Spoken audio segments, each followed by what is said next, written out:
요즘에 제가 돌아가는 세상 풍조를 보면은 너무나도 안타까운, 지금 캐럴송도 사라지고 크리스마스에 대한 기대들도 무너지고 지금 이 세상으로 세속화됨으로 말미암아서 우리가 의를 바라보는 것을 다 잃어버렸어.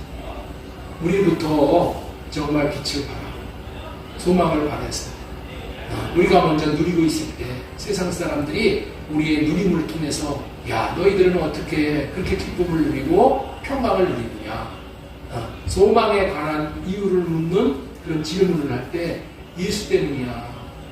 내가 예수님을 내 마음에 모시고 나서 그렇게 되었어. 그렇게 대답할 수 있는 저희들이 되어져야 된다는 것을 더욱더 절실하게 느끼게 되어지는 거예요. 지난주에는 주님을 나타내는 사람이라는 제목으로 하나님의 말씀을 배워냈지요. 주님을 나타내는 사람이란 정말 이 제목이 성경 전체의 주제라는 것이죠. 성경은 우리의 삶이 하나님을 나타내는 삶을 사는 것이 창조의 목적이야. 그리고 죄에서 우리를 건지시고 회복시키는 목적이 또 우리가 하나님을 나타내는 삶을 살게 하시기 위해서 그렇다는 거예요. 이런 삶에 대해서 성경 전체를 통해서 이 말씀을 하고 계시는 거예요. 그런데 우리는 이 하나님이 원하시는 것에는 관심이 없고 성경을 통해서 내가 원하는 거, 내가 받고 싶은 거, 여기에다가만 마음을 뺏기니까 우리가 하나님이 원하시는 것, 하나님이 주고 싶은 것을 놓친단 말이에요. 그런데 내가 원하는 것보다도 하나님이 주시는 것을 받는 것이 더 복된 거예요.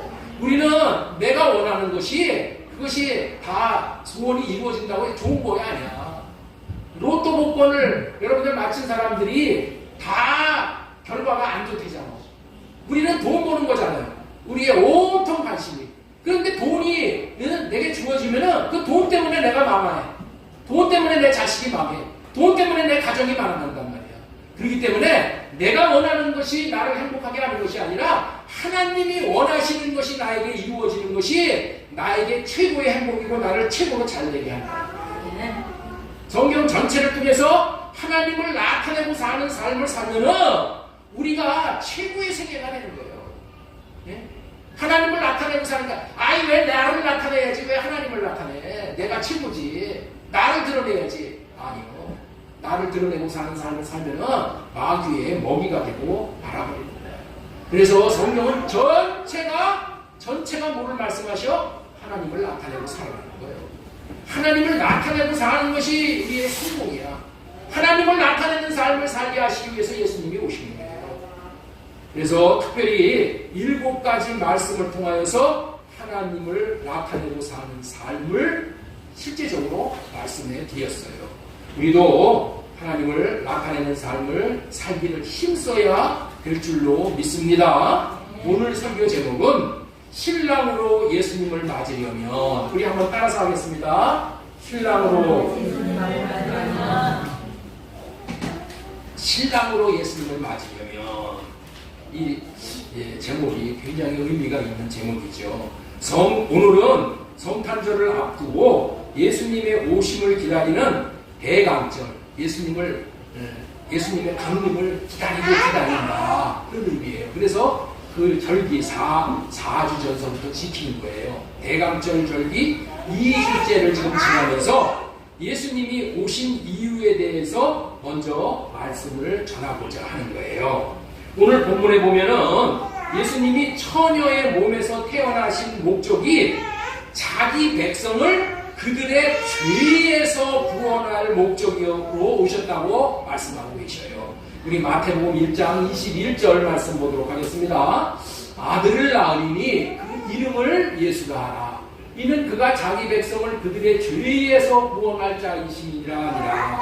그런데 이 이것을 보면은 예수님이 나를 죄에서 구원하러 오셨구나. 그리고 십자가에서 죄 문제를 해결함으로 구원하러 오셨구나 라고 감사를 하는 거야. 감사. 그런데 그렇게 받아들이는 것은 좋으나 죄에서 구원이라고 했으니 죄 문제로부터 구원받고 구원이 해결된 것으로 끝난 것인 줄로 알고 살면은 안 된다는 거야. 이렇게 사는 사람들이 너무나도 많다는 거예요. 예? 내가 구원받았어. 예수님이 십자가를 지시고 죽으셨기 때문에 내 죄가 다 해결됐기 때문에 이제 나는 끝났어. 이렇게 사는 사람들이 너무 많다는 거예요. 너무 많다는 거예요. 다 끝났으면은 이제는 뭐예요? 더 할 것이 없구나 생각하고 이제 감사하는 거야. 하나님께서 주신 이 칭의, 나를 의롭다고 불러주시는 이 칭의를 누려야 한다고 하면서 이 칭의의 구원을 누리는 것으로 만족하는 사람들이 너무 많다는 거예요. 이것이 신앙생활의 전부인지를 알고 사는 사람들이 너무나도 많다는 거예요. 그러면은 큰일 나는 거예요. 그런 사람들이 대표적으로 누구냐? 그게 구원파야. 그게 구원파. 여러분들 오늘 이런 거에 대해서 말씀을 드릴 때 우리의 마음을 열고 한번 잘 받아들이시면 좋겠어요. 여러분들 이런 말이 있는 거예요. 관법이라는 말이 있어요. 한번 올려주세요. 관법. 관법이란 뭐냐? 이 볼관자지요. 보는 법이야. 어? 관법이란 사물을 보는 법이에요. 예? 나무를 볼 때에 어떻게 나무를 봐야 되냐? 나무를 볼 때에 숲을 보고 나무도 봐야 한다는 거예요. 예? 나무만 자세히 보고 숲을 못 보면, 전체적인 숲을 못 보면 안 된다는 거예요. 멀리서 숲도 보고 가까이 가서 나무도 자세히 보아야 한다는 거예요. 전체도 보고 부분도 볼 줄 알아야 제대로 보는 것이에요. 나무들이 모여서 숲을 이루는데 개별적인 나무도 보아야 해. 나무들이 모여서 이루어내는 전체 숲을 보아야 제대로 보는 것이라는 거야. 전체도 보고 나무도 볼 줄 알아야지 제대로 보는 거야. 성경을 볼 때도 나무만 보듯이 보면 안 되고 각종 나무들이 모여서 이루어지는 전체가 무엇을 말씀하고 있는가를 볼 수 있어야 한다는 거예요. 예수님이 오셔서 해주시는 일이 너무나도 많은 거야. 예수님이 오셔서 우리에게 해주시는 것이 너무나도 많아요. 그 하나하나를 보는 것은 나무 하나하나를 보는 것과 같은 거야. 그러나 그 하나하나가 모여서 이루어지는 숲과 같은 전체가 무엇을 말하고 있느냐도 볼 줄 알아야 한다는 거야. 예를 들면은 죄를 해결해 주는 거 너무 중요하잖아. 죄를 해결해 주는 죄 해결의 나무 하나 보는 거 너무 중요하잖아. 그런데 그것만 봐서는 안 돼. 죄를 해결해 주는 거 나무 하나 보는 것에 해당한다는 거야.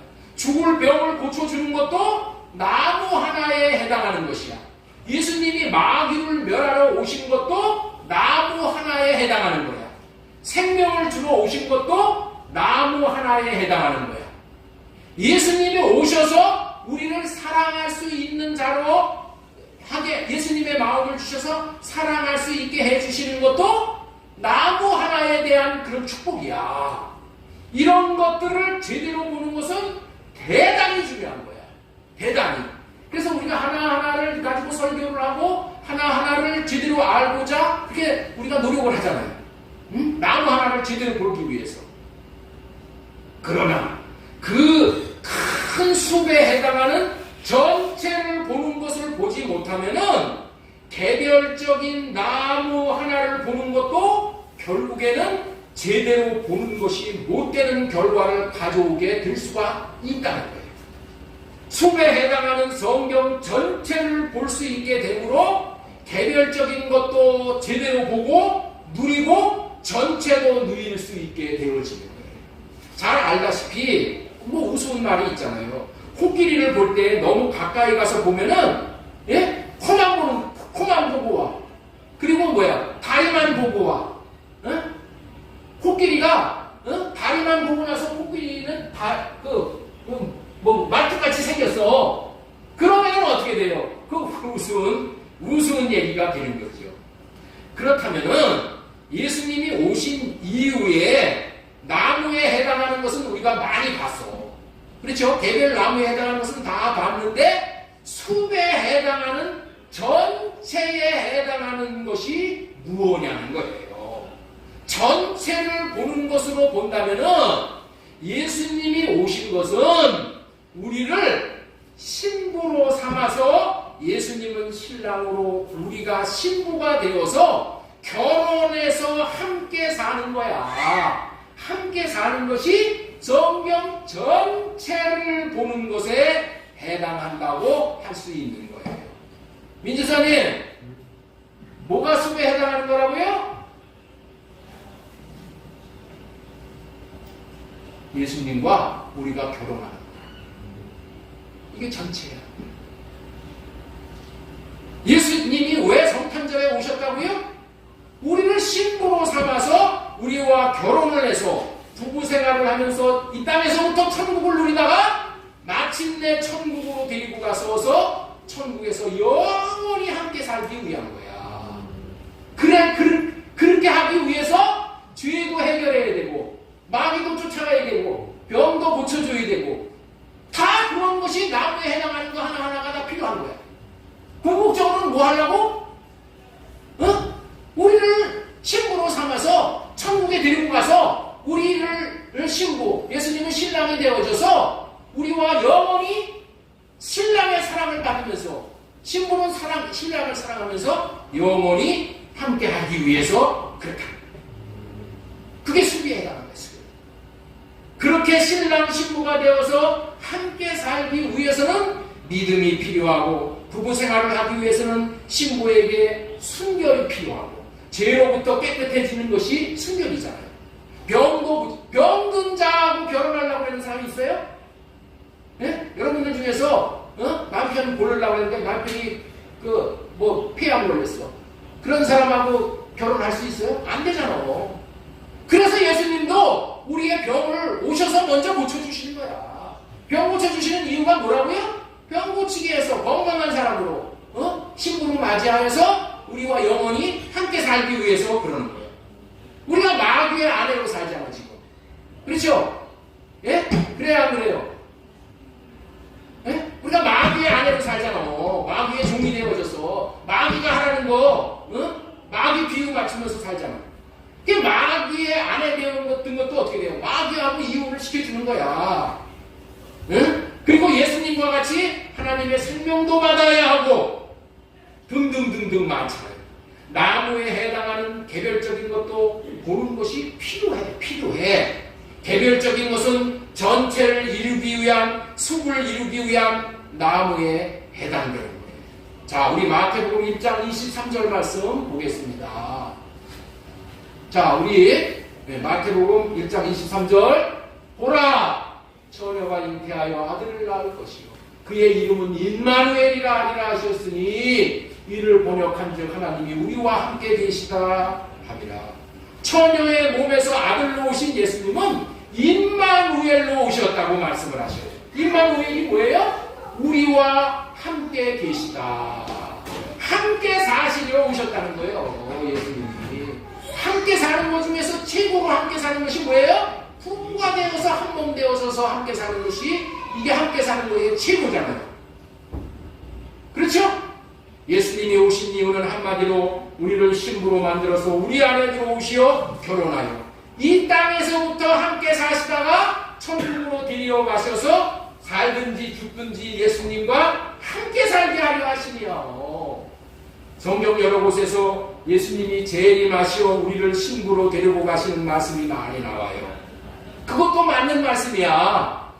그러나 초림으로 오신 예수님을 신랑으로 오신 예수님을 우리가 보는 눈이 있어야 돼요. 전체적인 숲을 보면은 이것이 보이는 거야. 이것이 보이는 거야. 그래야 신랑으로 오신 예수님을 제대로 맞이할 수 있게 됩니다. 데살로니가전서 5장 10절 우리 한번 보겠습니다. 예수님께서 우리를 위하여 죽으사 우리로 하여금 깨어있든지 자든지 자기와 함께 살려 하십니다. 이것이 이것이 궁극적인 예수님이 우리를 향하신 목적이야. 뜻이야. 함께 어떻게 살아요? 예수님은 신랑으로, 우리는 신부가 되어져서 한 몸 되어져서 함께 살아요. 신부로 만들어서 여기서부터 함께 살아야 돼. 여러분들 재림주로 오셔서 재림주로 오신 예수님을 신랑으로 삼고 거기서 혼인 예식을 하면은 여러분들 우리 이 땅에서 함께 사는 그런 기쁨을 못 누려. 우리는 어디서부터 함께 살아야 된다고요? 이 땅에서부터. 어떻게 함께 살아요? 이 땅에서부터 예수님과 혼인해서 결혼해서 이 땅에서부터 함께 살아야지 우리가 행복한 거예요. 예수님과 함께 사는 거 외에는 기쁨이 없잖아. 예? 친구로 만들어서 여기서부터 함께 사시다가 때가 되면 우리를 휴거시켜서 공중에서 예수님과 혼인잔치를 하고 이제 천년왕국이 하늘나라야. 예? 천년왕국에서 결혼생활을 하기 위한 원대한 꿈을 이루기 위한 일환으로 초림 예수님이 이 땅에 내려오신 거예요. 자, 그렇다면은 이렇게 숨을 보듯이 성경 전체를 보고 예수님이 오시는 이유는 신부를 구하러 오신다는 것을 알게 되면은 자연스럽게 이제 우리 자신이 할 일이 무엇인지를 알게 되는 거야. 죄만 해결됐으니까 다 끝나구나, 구원받았어. 그러면 내가 할 일이 이제 없어. 뭐 예수님이 죄 해결해 주셔서 이제 나 의인 됐으니까, 나 구원받았으니까 이제 그것만 누리면 되는 거지 하고 할 일이 없어. 그리고 딴짓하는 거야. 돈 벌면 여행이나 다니고 지 하고 싶은 거 하는 거야. 할 일이 없기 때문에 그러는 거예요. 왜? 성경을 잘못 알았기 때문에. 여러분들, 우리가 신부로 우리 예수님이 우리를 삼으시기 위해서 오셨다는 것을 알게 된다면은 우리가 뭐예요? 내가 이제 신부다운 신부가 되어야 되는구나 하고 이 땅에서부터 신부 단장을 하는 거예요. 이 땅에서부터. 그렇지 않으면 우리는 시간을 놓쳐. 재림하신 후에 혼인해서 같이 사는 줄만 알면은 이 땅에서 종교 생활을 하는 거야.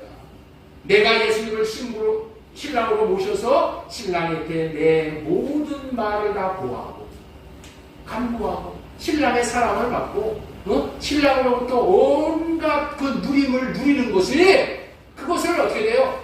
죽고 나서 이제 누리게 되는 거예요. 죽고 나서. 하나님은 그렇게 말씀을 하지 않으셔.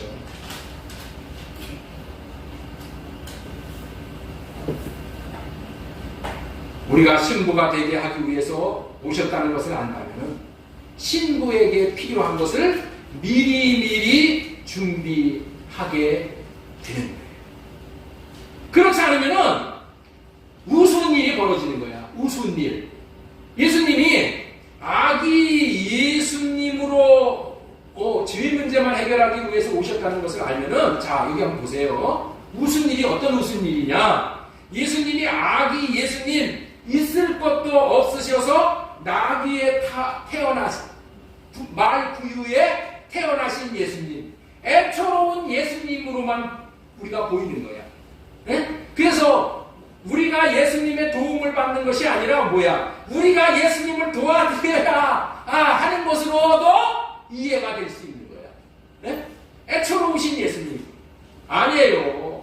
예수님은 우리의 도움을 우리를 의탁하지 않으셨어. 예수님은 우리 인간을 의지하지 않으셨다는 거야. 예수님의 몸을 우리에게 의탁하지 않으셨어. 우리는 예수님을 도와줄 수 있는 사람이 아니야. 예수님이 신랑으로 오셔서 우리가 신랑 맞을 준비를 잘 하도록 준비하게 하시고 우리 안에 신랑으로 들어오시는 것이 예수님이 이 땅에 오신 목적이야. 이 과정을 설명하면 어떻게 돼 있어요? 예수님이 탄생하시고 죽으시고 부활하시고 승천하셔. 그리고 하늘 지성소에서 우리의 모든 죄를 다 사하시고 다시 성령 안에서 다시 예수님이 오신다는 거예요. 네? 그 성령 안에서 성령으로 오신 예수님을 우리 마음에 받아들이면 어떻게 돼요? 우리가 거듭나게 되는 거예요. 네?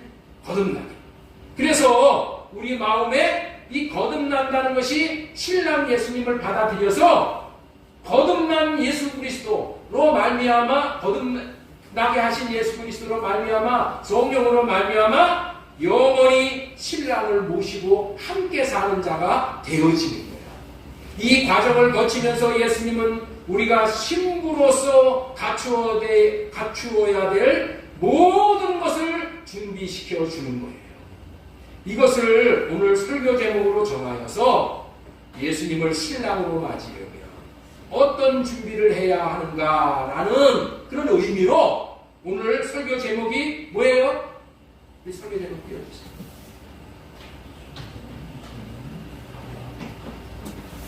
자, 우리 한번 설교 제목 읽어보겠습니다. 신랑 예수님을 신랑으로 예수님을 맞으려면 이게 더 정확한 주보에 그렇게 되어 있죠? 신랑으로 예수님을 맞으려면 예, 오늘 말씀도 거기 보면은 신랑으로 예수님을 맞으려면 이게 신랑 예수님을 맞는 거 마찬가지지만은 더 정확하게는 신랑으로 예수님을 맞으려면 예? 신랑으로 예수님을 맞으려면 예수님의 탄생이 신랑으로 오시는 예수님이라고 보면은 신랑으로 오시는 예수님을 맞을 준비를 해야 되겠구나라고 생각하게 되겠죠. 그래야 합니다. 예수님이 신랑으로 오시는, 내게 신랑으로 오시는 예수님이구나. 그러면 어떻게 돼? 내가 무엇을 해야 되는지가 자명해지는 거죠. 그래 안 그래요? 예수님이 신랑으로 오신다는 것을 알게 되면은 내가 무슨 준비를 해야 되는 것이 자명해지잖아요. 자명해져야 안 자명해져. 그러니까 자명해지지 않기 때문에 그래서 오늘 자명하게 말씀을 해드리려고 하는 거야. 에? 신랑으로 예수님을 오시려면은 이거 준비하고 이거 준비하고 이거 준비해야 되겠다라는 것이 자명해지잖아. 그런데 여러분들이 이런 생각을 안 하고 살았기 때문에 뭐를 준비해야 되는지가 자명해지지가 않아. 그래서 오늘 이 설교를 하는 거야. 신랑으로 예수님을 맞을 준비를 해야 되면은 어떤 준비를 해야 되는가? 5가지 준비해야 될 사항을 말씀을 좀 드리려고 하는 거예요. 이 준비가 잘 돼야지 아기 예수님으로 오셨지만은 그 예수님을 신랑으로 맞아야 돼. 애기하고 내가 무슨 신부를 결혼을 해. 이러지 마시고 신랑으로 오신 예수님, 예? 그 예수님을 맞아야 되는 거야. 신랑으로 오신 예수님을 맞을 준비를 하기 위해서는 우리가 첫 번째 뭐가 필요하냐?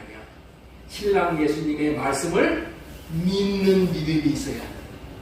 신랑 예수님의 말씀을 믿는 믿음이 있어야 돼. 이 세상에서도 결혼을 하기 위해서는 결혼 상대자를 만나고 교제할 때 믿음이 있어야 돼. 상대방에 대한 믿음이 있어야 돼. 믿음이 없으면 결혼을 할 수 있어요, 없어요?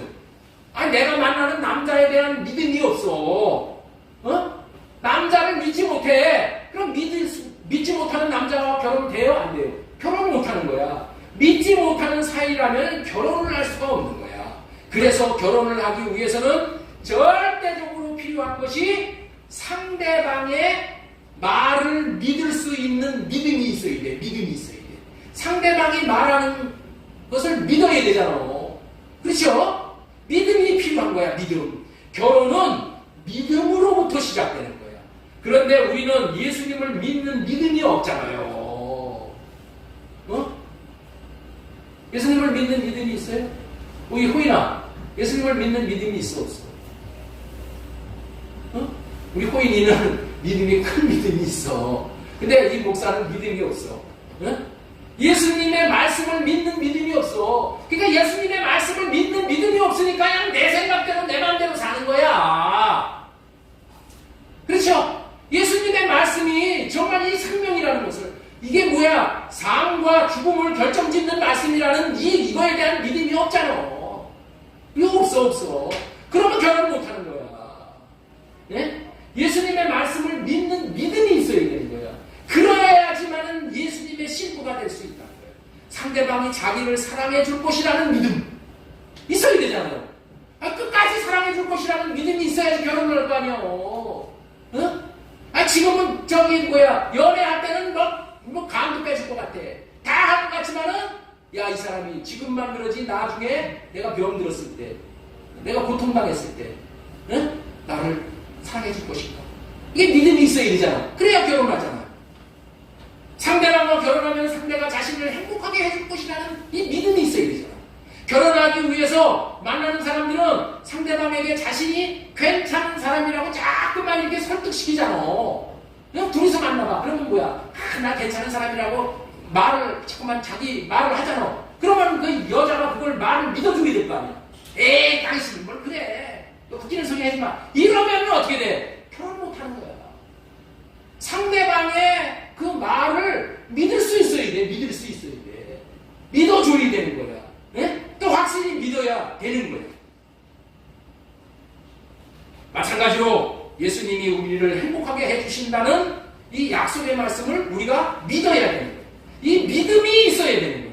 이러하게 될 때에 사랑하게 되고 예수님을 마음에 모셔드림으로 결혼에 올인을 하여 행복하게 되어지는 거예요. 우리는 이 세상에서 하도 속고 살았어. 얼마나 속고 살았는지 몰라. 그래서 웬만하면 안 믿으려고. 나이가 들면 들수록 어떻게 돼? 안 믿어. 누구 말도 안 믿어. 왜? 다 속고만 살았기 때문에. 마귀한테 속고 살았잖아. 마귀는 거짓말하는 자야. 속고 살았더니, 마귀에게 속고 살았더니 예수님의 말도 못 믿어. 마귀에게 당하고 살았더니까 이제 예수님에게도 당하나 보다. 이러고 산다는 거예요. 여러분들, 그러면 안 돼요. 예수님과 결혼을 하는 것이 뭐예요? 예수님이 마음에 계시게 하는 거예요. 그것이 이 땅에서 예수님과 결혼을 하는 거예요. 그렇게 결혼 생활을 하기 위해서는 서로가 하는 말을 믿을 수 있어야 돼요. 신부는 신랑의 말을 믿어야 하는 거예요. 안 믿으면 같이 살 수가 없는 거예요. 예수님이 하신 모든 말씀을 믿어야 하는데 우리는 믿음이 없어. 그래서 예수님과 결혼을 못하는 거야. 여러분들 이 땅에서 왜 오늘 이렇게 죽는 사람들이 많을까? 제가 이렇게 설교를 너무 잘못해서 그러나?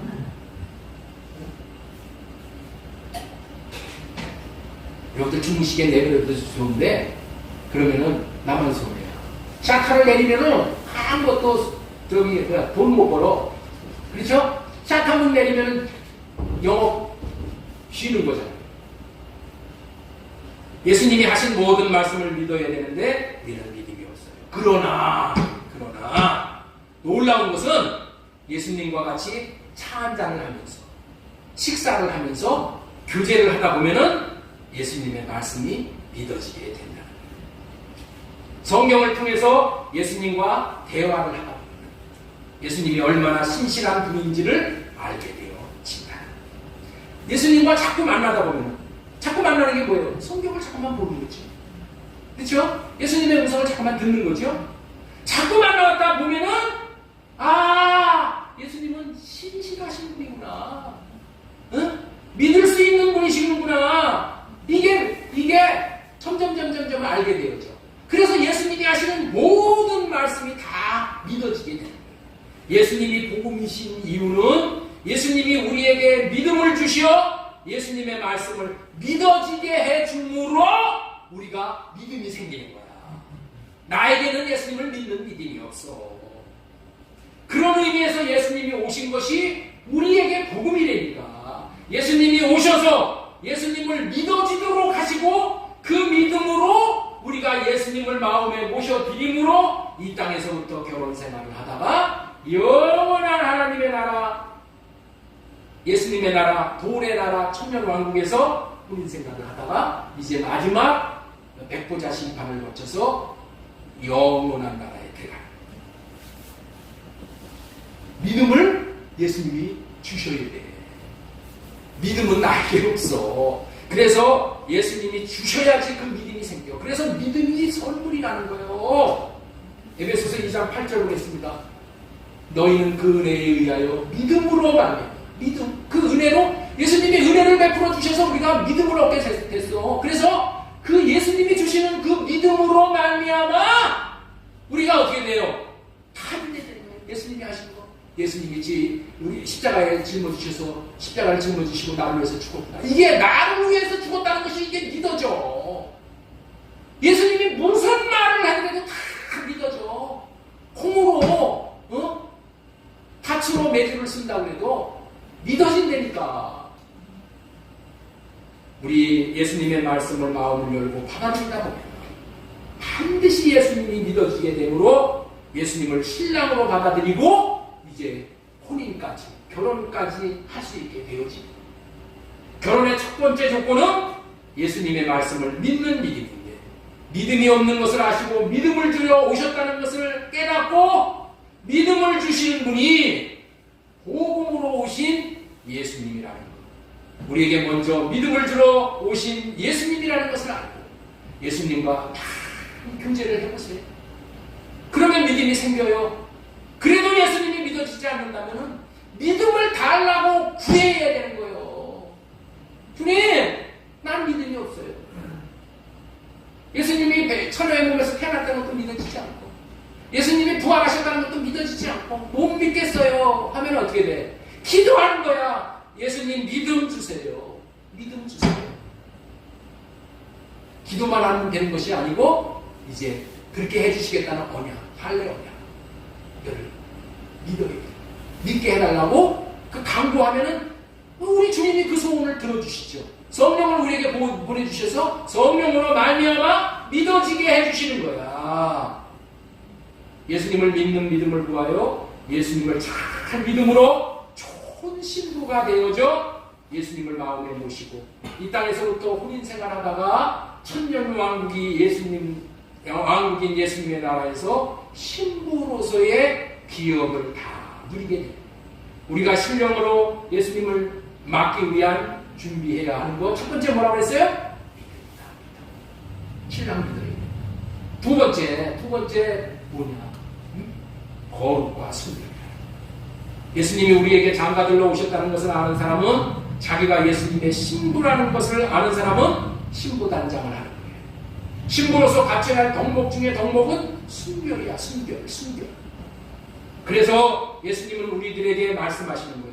내가 거룩하니 너희도 거룩하라. 베드로전서 1장 15절 우리 같이 읽겠습니다. 오직 너희를 부르신 거룩한 이처럼 너희도 모든 행실에 거룩한 자가 되라.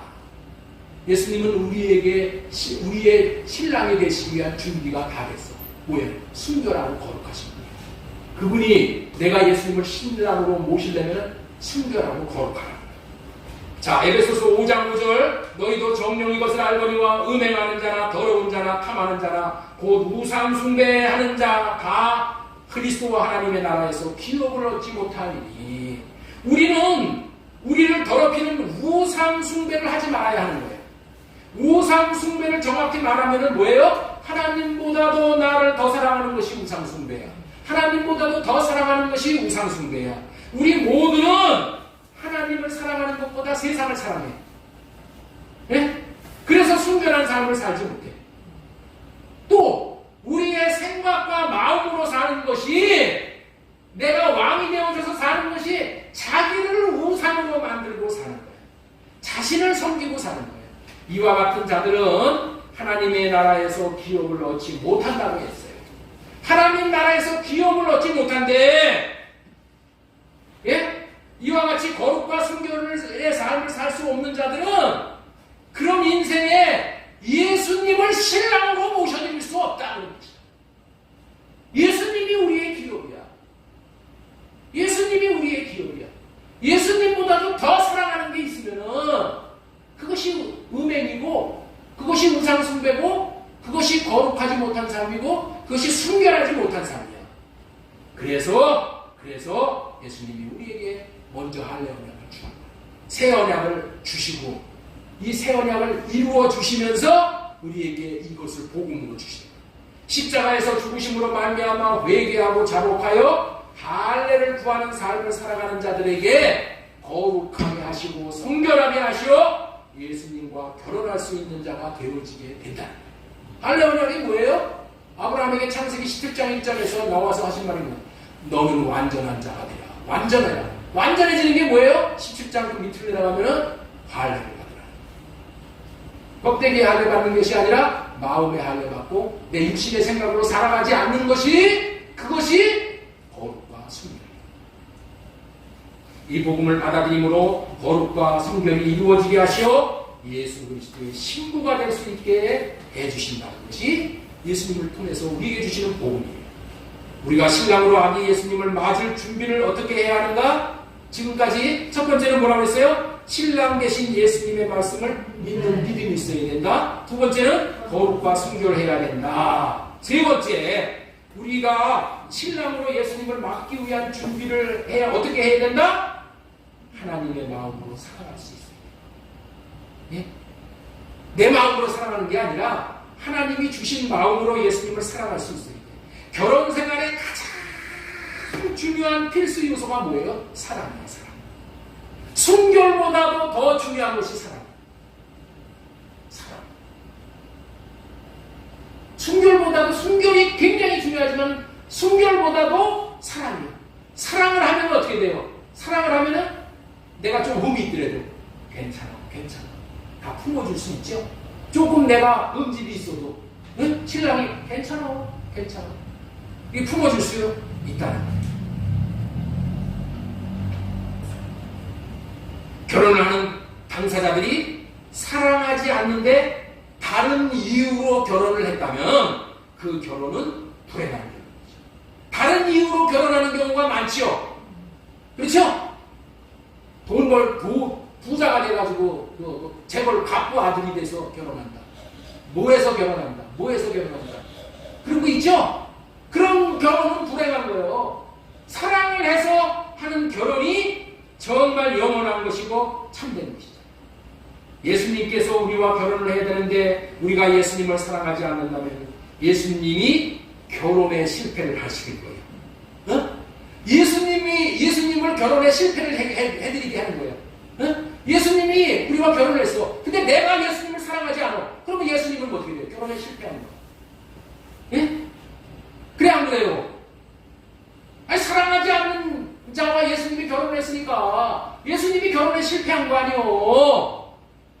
그래 안 그래요? 그렇기 때문에 예수님께서 우리를 신부로 삼으시려고 우리에게 그렇게 사랑하라고 하신 거예요. 그런데 우리는 예수님을 사랑하는 것이 아니라 세상을 사랑하고 자기를 사랑하는 존재잖아요. 그래서 신랑 되신 예수님이 오셔서 하시는 중요한 일이 우리를 예수님을 사랑하게 하는 거예요. 그것은 예수님이 우리를 사랑하시오 사랑의 영을 부어주셔서 사랑하게 하사 우리가 예수 그리스도를 사랑하게 하시오 결혼하는 거예요.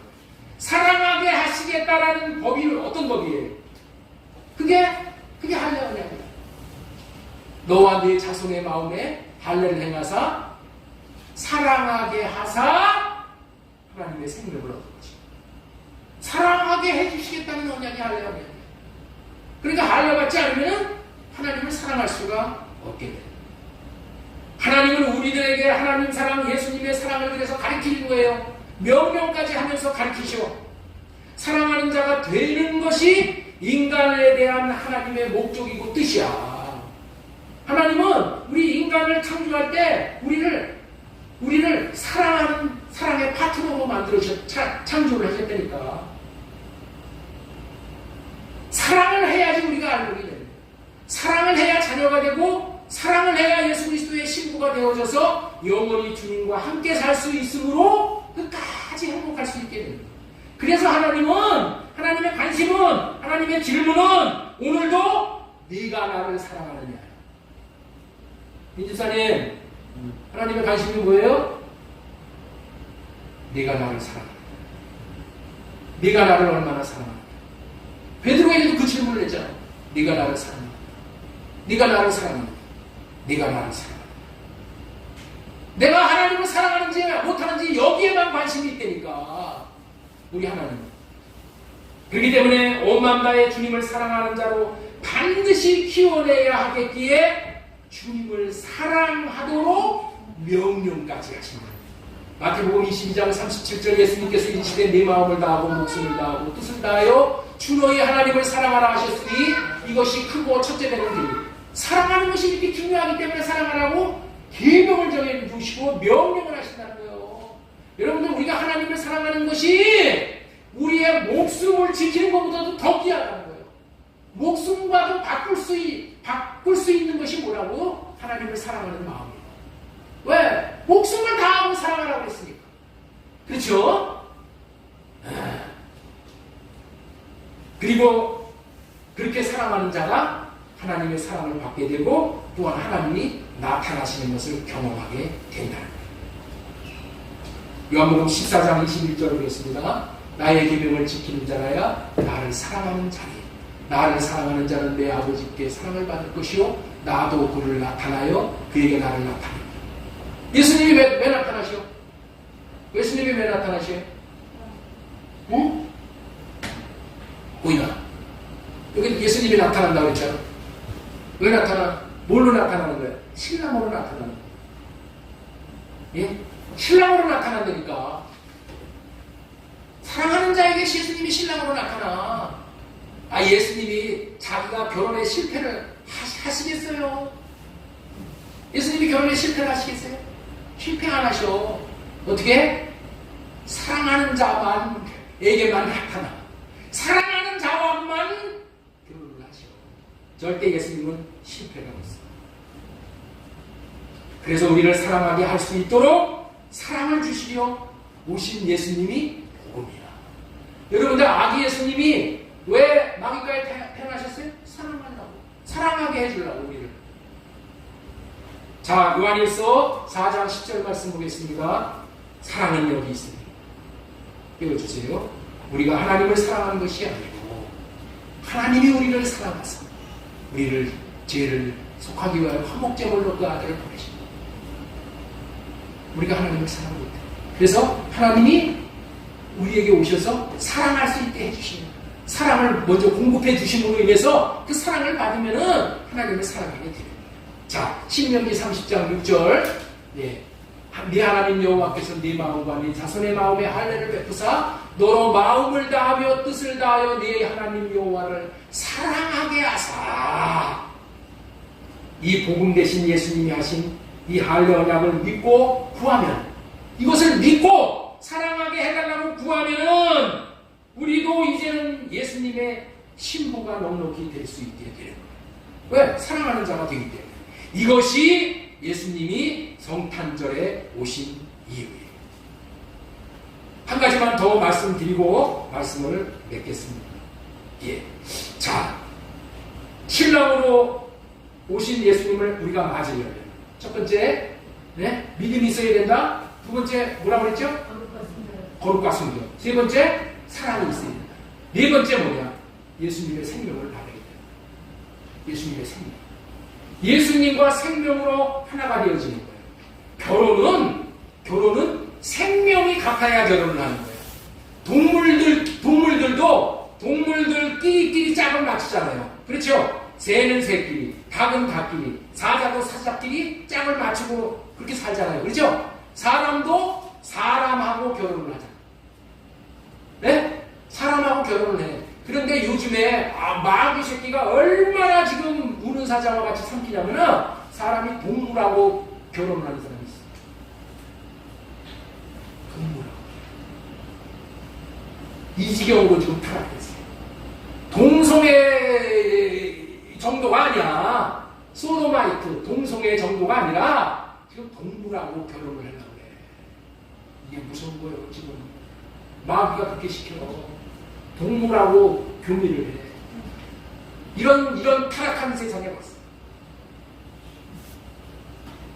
사람도 사람하고 결혼을 해야 돼. 하물며 만물이 같은 생명끼리 결혼을 하는데 하나님의 생명을 가지신 예수님이 사람의 생명을 가진 자와 결혼을 할 수가 있겠어요, 없겠어요? 응? 하나님이 사람과 결혼할 수 있어, 없어요? 없어. 안 하셔. 불가능한 거야. 그럼에도 예수님은 사람인 저와 여러분들과 결혼을 하려고 오십니다. 사람하고는 결혼 못해. 생명이 다르기 때문에. 그럼에도 불구하고 예수님이 오신 것은 뭐예요? 우리와 결혼하기 위해서 오신 거예요. 사람인 우리에게 하나님의 생명을 주시어서 우리를 하나님 되게 하시고 하나님과 하나님이 결혼을 하도록 하신 거예요. 예? 이것이 여러분들 말이 되는 말이에요? 그런데 말이 되는 말이다. 예? 우리가 하나님 되는 것이 말이 되는 말이야. 자, 요한복음 10장 35절 보겠습니다. 성경은 왜 넘기시나? 예. 성경은 패하지 못하나니 하나님의 말씀을 받은 사람들을 신이라 하였거늘. 이런가 하나님의 말씀, 생명의 말씀이 우리에게 들어오면 우리가 신이 되는 거예요. 하나님이 되는 거예요. 예? 작은 예수가 되는 거예요. 그런데 우리가 하나님과 나와 다른 점은 뭐냐? 딱 한 가지야. 우리 여호와 하나님은 경배의 대상이에요. 그러나 우리는 경배의 대상은 아니에요. 하나님의 인격을 가진, 하나님의 생명을 받은 그런 존재야. 네? 하나님과 방불하는 존재라는 거예요. 그러므로 신랑 되신 예수님과 결혼을 하기 위해서는 반드시 하나님의 말씀, 하나님의 법, 하나님의 이름, 하나님의 생명을 받아야 하는 거예요. 예수님은 유대 땅 베들레헴 말구이에 태어났어요. 누가복음 2장 7절. 첫 아들을 낳아 강보로 싸서 구유에 누이었으니 이렇게 되어 있어요. 구유에 누이었으니 여러분 왜 구유에 누이셨나? 여기에 의미가 있는 거예요. 우리는 뱀에 물린 자들이 되어져서 마귀, 다시 말해서 옛뱀이 뭐예요? 마귀, 짐승이야 짐승. 짐승과 같은 생명으로 살아갈 수밖에 없는 존재들이 되어졌어. 뱀에 물림으로 인해서. 뱀毒이 들어오는 걸 말이야. 그래서 세상 사람들은 사람을 동물과 같이 취급하는 거예요.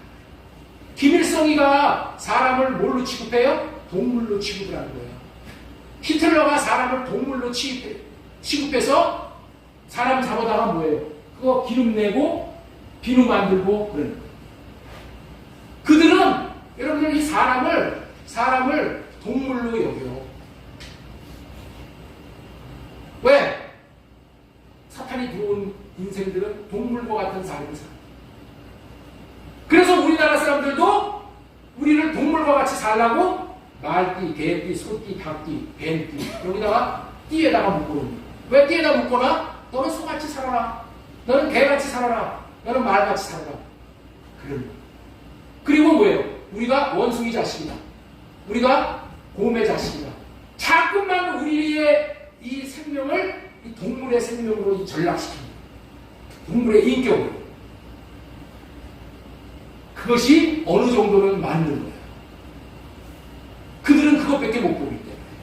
그래서 말이 밥을 먹는 구유에다가 예수님을 낳게 하신 거예요. 예? 말이 뭐예요? 동물이란 말이야. 동물이 구유에서 밥을 먹어. 그런데도 구유에 예수님이 계셔. 그래서 이 동물이 예수님을 밥으로 먹으면은 예수님의 생명이 동물에게 들어와서 어떻게 된다? 하나님의 생명으로 거듭나게 됩니다. 밥통에 예수님이 오신 이유가 여기에 있는 거예요. 이것은 예수님이 동물과 같은 삶을 살아가는 우리 인생들에게 먹이로 오셨다는 거예요. 예수님을 먹는 자에게 하나님의 생명을 주시기 위한 일환인 거예요. 그래서 예수님의 살과 피를 먹는 자는 예수님의 생명인 하나님의 생명을 받아 예수님과 결혼하시기 위한 놀라운 뜻이 담겨져 있습니다. 요한복음 6장 53절 보겠습니다. 같이 읽겠습니다. 시작. 예수님께서 이르시되 인자의 살을 먹지 아니하고 인자의 피를 마시지 아니하면 너희들의 생명이 없느니라. 그래서 우리가 예수님을 받아 먹어야 돼요. 예수님의 살과 피를 받아 먹어야지 우리에게 생명이 와. 하나님의 생명이 와서 그 생명으로 하나님과 결혼을 하는 거예요. 자, 살과 피는 다른 말로는 하나님의 말씀이라고 하는 거예요. 자, 요한복음 6장 63절 보겠습니다. 살리는 것은 영이니 육은 무익하니라. 내가 너희에게 이른 말은 영이요 생명이라. 하나님의 말씀에는 하나님의 생명이 담겨 있어요.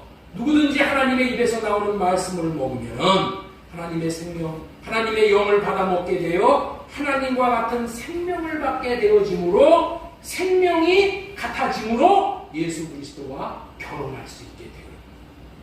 신랑 되신 예수님과 결혼을 하기 위하여서 필요한 거, 우리가 준비해야 될 거, 4가지 말씀드렸죠. 첫 번째 뭐예요? 신랑 예수님의 말씀을 믿어야 된다. 그리고 거룩과 순결을 해야 된다. 하나님의 마음으로 사랑을 해야 된다. 4번째, 예수님의 생명을 받아야 한다. 라는 말씀을 전해드렸어요.